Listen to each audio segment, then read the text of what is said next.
Imagine, you're walking through a narrow village street in 12th century France. The sun is setting behind a hilltop monastery, casting long shadows over cobbled roads. A bell tolls. Women kneel before a crucifix. A barefoot monk passes silently. But behind the stone walls and sacred chants, something darker stirs. Something no one dares to speak aloud. They called it the Age of Faith, but it was also the Age of Flesh. The Middle Ages, roughly the 1,000 years between the fall of Rome and the birth of the Renaissance, are often painted in stark contrasts. Piety or sin, salvation or damnation, heaven or hell, and nowhere was this divide more painfully visible than in how people thought about the body, especially the sexual body. To desire in this era was to risk damnation. Every thought, every touch, every act of intimacy was judged not only by one's conscience, but by God, priests, neighbors, and kings. The body was not yours. It was a battlefield between divine law and human instinct. And yet, that same era gave birth to some of the most bizarre, beautiful, grotesque, and contradictory sexual customs in history. In peasant huts, in noble courts, in monasteries and witch trials, the human body was watched, policed, and often violated. Sex was law. Sex was power. Sex was heresy. And sometimes, sex was simply survival. There were those who flogged themselves to erase desire, and those who sought ecstasy in the wounds of Christ. There were women forced to prove their virginity in front of strangers, and others accused of seducing demons in the night.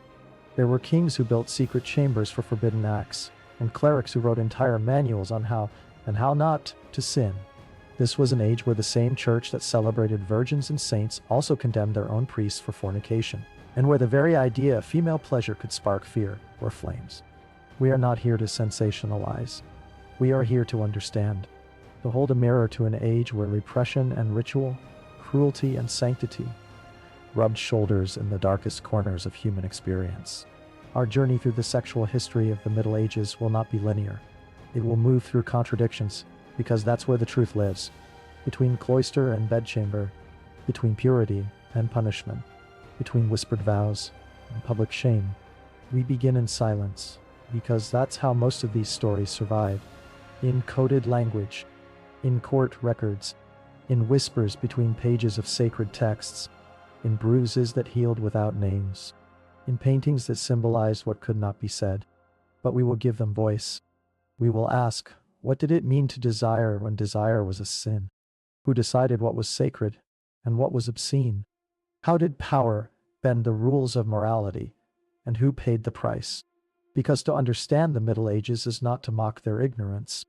It is to confront the architecture of fear and control, a system that stretched across empires, churches, and households. A world where virginity could be bought or measured, where lust could be punished with fire, where sex was never just personal. It was political. It was legal. It was holy. And sometimes it was monstrous. So, come with us, not as voyeurs, but as witnesses, to the secret history of the flesh, to the rituals behind the curtain, to the desires that refuse to die, even in an age built to bury them. Imagine, you're standing in a candlelit chamber deep inside a nobleman's manor. A young bride stands trembling. 3 older women approach with linen cloths and solemn faces. They're not here to dress her. They're here to examine her, to determine if she is pure enough for marriage, for property, for work. In the medieval imagination, there was no virtue more valuable or more weaponized than female virginity. It was a sign of honor, of family pride, of dynastic power. But more than that, it was a symbol, a mythic guarantee that a woman was untouched, unspoiled, unmarred by male desire, except the one to whom she'd been given. And so the hymen, a fold of flesh barely visible, medically misunderstood, and easily torn by means other than sex, became a holy relic, a gate between sin and sanctity, and for many women, a prison. Virginity was never just a personal matter. It was a public one. Noble families demanded proof before consummating a marriage. In some cases, bed sheets were displayed with bloodstains the morning after the wedding night, hung out in courtyards like banners of triumph. If there was no blood, rumors began. Reputations withered. Inheritance was questioned. Annulments followed, or worse. Church doctrine amplified the hysteria. From pulpits and confessionals, priests thundered that female chastity was the mark of a godly society, and its violation the root of all decay. Virgin martyrs were venerated, saints like Agnes, Cecilia, and Lucy, who were tortured rather than surrender their purity. Their stories, told again and again, weren't just religious allegories, they were warnings. Manuals for submission disguised as inspiration. But purity was never fair. It was never equal. While men might confess their sins and be forgiven, women were told that a single act, consensual or not, could brand them forever unclean. Some theologians believed that a raped virgin could regain her purity through repentance and divine grace. Others believed the stain was permanent, that her flesh now bore Eve's sin, twice damned. And where morality failed, violence stepped in. Medical texts like De Secretis Mulierum, written by male scholars with little understanding of female anatomy, claimed that virginity could be physically proven, that certain signs in the body or eyes would reveal deception. Some towns appointed matrons or midwives to inspect girls before marriage. These so-called examinations were intrusive at best, and at worst, ritualized violations. In more extreme cases, hymen restorations were attempted, crude surgeries meant to mimic the signs of virginity. Some women inserted animal bladders filled with blood to fake a tear. Others fled entirely, choosing convent walls over marital beds. Then came the chastity belt, a symbol now steeped in myth, but not entirely fantasy. Though many examples we see today are likely forgeries or later fabrications, the idea of the chastity belt captured the medieval mind. A lock device, forged in iron, worn by women to prevent penetration. In art and satire, it became both a joke and a threat, a symbol of male control and fear. But ask, what kind of world invents a device like that, whether literal or metaphorical? A world obsessed with containment, with guarding not just bodies but bloodlines, inheritance, legitimacy. In this world, a woman's worth was often reduced to the state of her genitals, and her ability to produce heirs without suspicion. And behind this obsession was a deeper fear, not of sin, but of power. Because to control a woman's sexuality was to control her future, her value, her voice. The brutality of virginity culture in the Middle Ages did not emerge from mere ignorance. It emerged from systems of control, built to uphold dynasties, maintain moral hierarchies, and punish any woman who dared to defy them. For every virgin saint glorified in stained glass, there was a woman dragged before a tribunal. For every idealized bride, there was a girl silenced in shame. And yet, some resisted. They wrote their own stories. They carved out spiritual authority. Some claimed divine visions, some chose solitude, others fled to secret lovers in forest chapels. Even in a world that prized purity above personhood, the human spirit found cracks to slip through. But the obsession remained, a legacy of fear wrapped in a white veil, a myth that still haunts us even now. Think, you're gliding down a cloister corridor at midnight. Moonlight spills through stone arches. Silence reigns until you hear it. A faint gasp, a whispered prayer, and behind one of the oak doors, something that sounds nothing like devotion.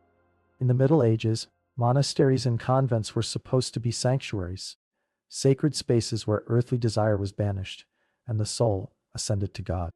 But the flesh is stubborn, and walls, no matter how thick, do not erase longing.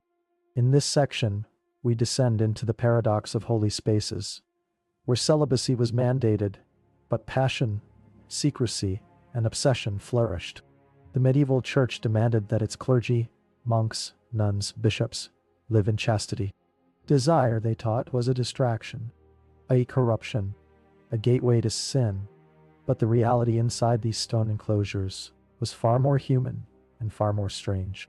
Letters from the time reveal secret affairs between monks and nuns. In one infamous convent, nuns were found to be sneaking lovers in through tunnels dug beneath the chapel.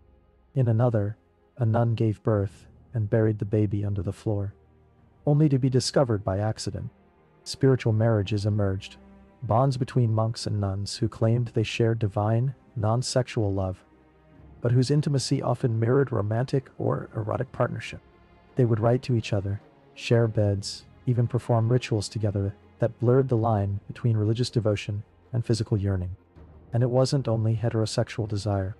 Court documents and papal correspondences from the 13th and 14th centuries mention male clergy caught in relationships with one another, some consensual, others coercive. These were punished harshly, not just for breaking vows, but for threatening the church's tightly guarded image of moral superiority. But perhaps the most bizarre and psychologically fascinating were the rituals of self-punishment. Flagellation, the act of whipping oneself for one's sins, was encouraged in many monastic traditions. But for some, the line between penance and pleasure became disturbingly blurred. Imagine a young monk, alone in his cell, stripping to the waist and striking himself again and again, blood staining his robe. In theory, it was meant to subdue lust, but in practice, it often provoked something else. A dark ecstasy, a mingling of pain, guilt, and arousal. For women mystics, the experience could be even more intense. Saint Teresa of Avila wrote of visions in which angels pierced her with divine fire, experiences she described in unmistakably erotic terms. The pain, she said, was so great that I screamed aloud, yet so sweet that I never wanted to be rid of it. Hildegard of Bingen, another renowned mystic, described her visions of Christ as overwhelming, physical, and sensual. The divine in these writings was not just a father or king, it was a lover.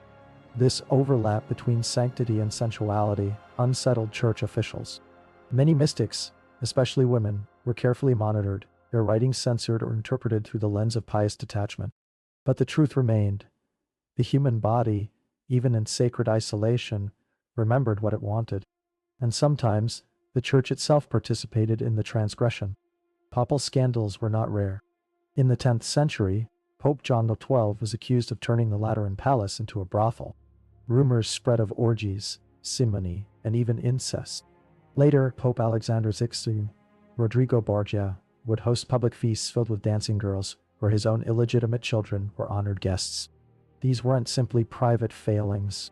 They were symptoms of an institution built on denial of sexuality, of weakness, of human hunger.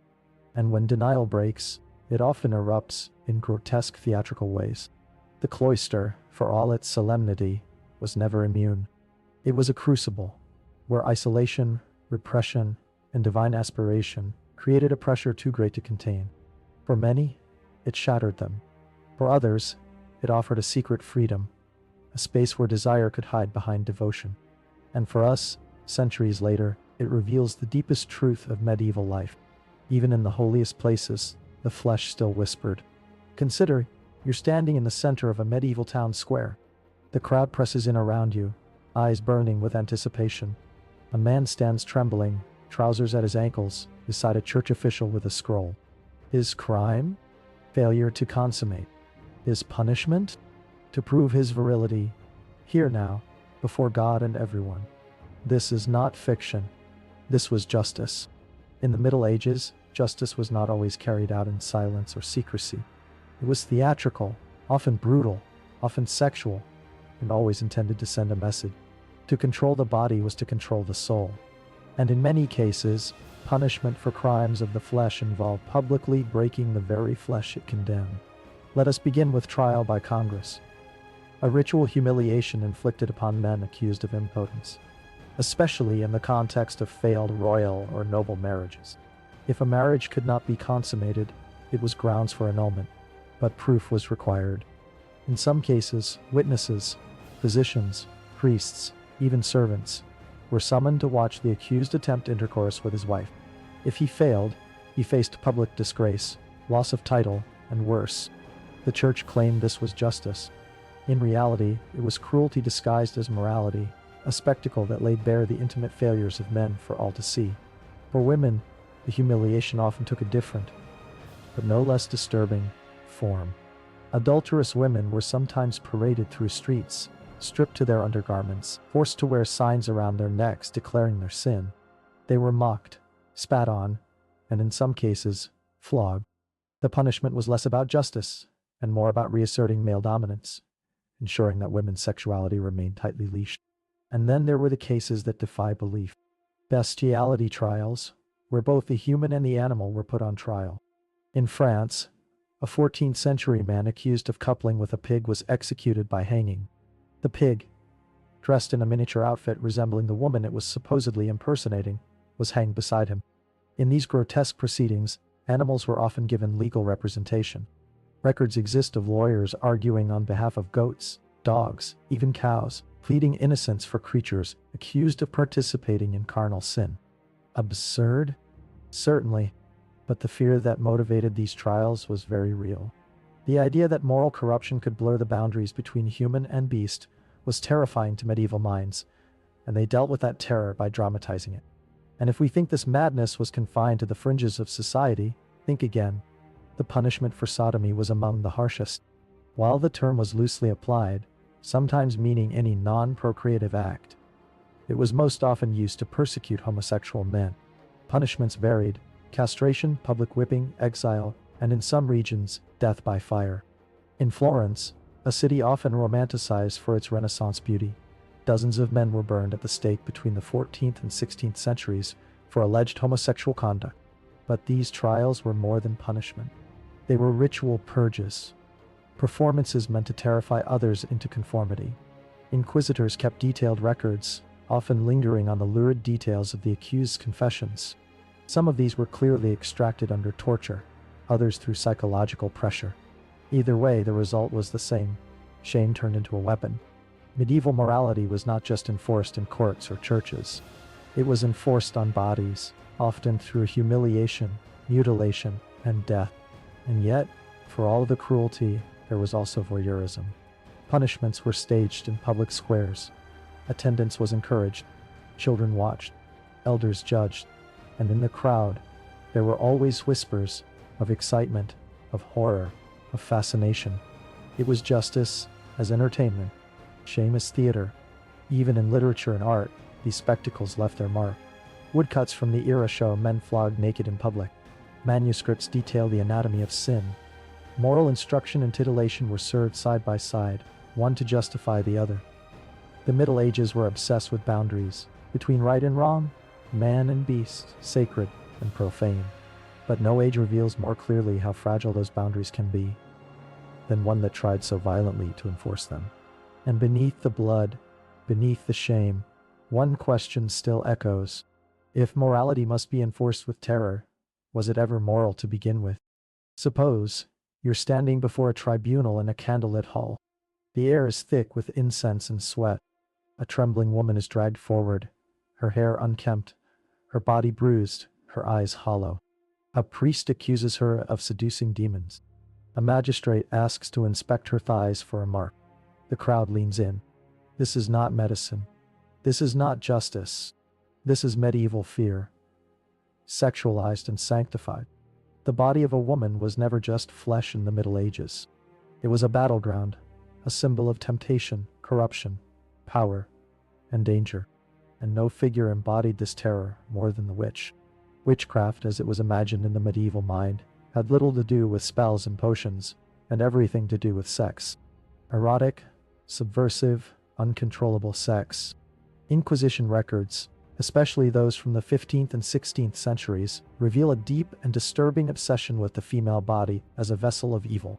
Accused witches were interrogated about their nocturnal visits from demons, often in grotesquely intimate detail. They were asked, "Did the demon kiss you? Where? Did it enter you? Did you enjoy it?" This wasn't curiosity. It was control. The inquisitors weren't merely rooting out heresy. They were shaping a narrative where female pleasure was synonymous with sin, and where the erotic became the diabolical. At the center of this obsession was the witch's teeth, a strange superstition that witches bore an extra nipple, usually hidden on the inner thigh, breast, or even genitalia, from which they fed demonic familiars. Women accused of witchcraft were subjected to invasive physical searches, often stripped and inspected for this non-existent mark. Some were tortured until they confessed to feeding cats, goats, or snakes with this imagined appendage. In reality, many of these teats were birthmarks, moles, or natural skin anomalies. But in the frenzied minds of their accusers, they were proof of infernal pacts. What's most disturbing is how consistently sexual these accusations were. Women were not simply evil, they were seductive. They lured men into sin. They fornicated with the devil. They knew pleasures that pious wives did not. In many ways, the witch trials were less about eradicating sorcery and more about punishing sexual deviance, independence, and nonconformity in women. Widows, midwives, healers, women who lived outside male authority were frequent targets. Their crime was not just magic, but autonomy. And when society cannot control something, it demonizes it. Even the tools used in these trials were gendered. Devices like the scold's bridal, an iron mask fitted with a spike to silence the tongue, were used to punish women deemed too mouthy or disrespectful. Their voices, literal and symbolic, were mutilated in the name of order. But there's another layer to this madness: erotic mysticism. Some women, saints, visionaries, mystics, claimed intense, often sensual experiences with divine figures. Saint Teresa of Avila, in her famous vision, described an angel piercing her heart with a golden spear, filling her with ecstatic joy. Her description, poetic and rapturous, has been interpreted by many as an account of spiritual orgasm. For women outside the church, such language could get you burned. But for women within it, if framed carefully, it was sanctified. It's here we see the strange paradox. The same church that condemned sexual expression in women also venerated it when it could be called holy. So what separated a saint from a witch? Sometimes, nothing at all, except who was asking the questions. In both cases, the body was the battlefield, the site of suspicion, fascination, punishment, and awe. The witch trials reveal not just a fear of female sexuality, but a terror of its power. A woman who knew her own pleasure, who refused male domination, who danced naked in the forest and spoke to spirits. She was a threat to every institution built on control, and so she had to be silenced, branded, broken, die. But her story, told in whispers, in ashes, in court documents scribbled by trembling hands, remains. And it reminds us that history has often treated the erotic not with curiosity, but with fear. A fear that turned desire into sin and women into monsters. Imagine, you're in the candlelit ballroom of a royal court. Perfume clings to powdered wigs. Pearls glimmer against velvet. ... Harpsichords play softly as nobles exchange glances more loaded than any letter. But beneath the poise and etiquette, the games of flesh are already underway, whispered, wagered, and waged. Sex in the Middle Ages was not always hidden in shadows. In the courts of kings and queens, it was sometimes performed in plain sight, dressed in poetry, cloaked in ritual, and excused by divine right. The concept of courtly love, born from troubadours and aristocratic poets, romanticized adultery as an art form. A knight yearning for a noble lady, often another man's wife, was seen as a noble ideal. But behind the lyrical verses was something more transactional. Desire could be negotiated, honor could be seduced, and fidelity was rarely expected. Kings, in particular, treated their bodies as instruments of both power and diplomacy. Henry II of France, for example, hosted erotic tournaments in which courtiers engaged in mock battles before being paired off for romantic, and sometimes not so mock, encounters. His own mistress, Diane de Poitiers, was not only decades older than him, but wielded more influence at court than many ministers. Their bond was carnal, yes, but also deeply strategic. Royal marriages were rarely about love. They were contracts, forged in ink, consummated in silk sheets, and annulled in cold letters when a partner failed to perform. In medieval Castile, Queen Joanna was allegedly so devoted to her dead husband that she refused to part from his corpse. A tale told by her enemies, but one which blurred the lines between political slander and morbid intimacy. And then there were the whispered orgies. The court of Eleanor of Aquitaine, mother of Richard the Lionheart, was rumored to be a hive of romantic experimentation, where women led poetic salons and men dressed in feminine robes. While many of these tales are likely exaggerations, they reflect a deep-seated anxiety about elite sexual freedom, especially when it strayed from church doctrine. Even the bedchamber became a site of political theater. In some royal weddings, the consummation was public, not in the act itself, but in the observation of stained bedsheets or the sound of proof through thin castle walls. A prince who failed to produce an heir might be subjected to court physicians, astrologers, or even ritualized sexual interventions involving aphrodisiacs, fertility rituals, or magical amulets tied to the genitals. Sex, in these contexts, wasn't private.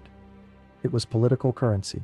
It was used to seal treaties, humiliate rivals, or display strength. Astrology and medicine also shaped royal sex lives. Medieval physicians believed that planetary alignments affected fertility, libido, and even the morality of the unborn child. Some kings refused to sleep with their wives on inauspicious nights, while others scheduled intercourse according to lunar cycles.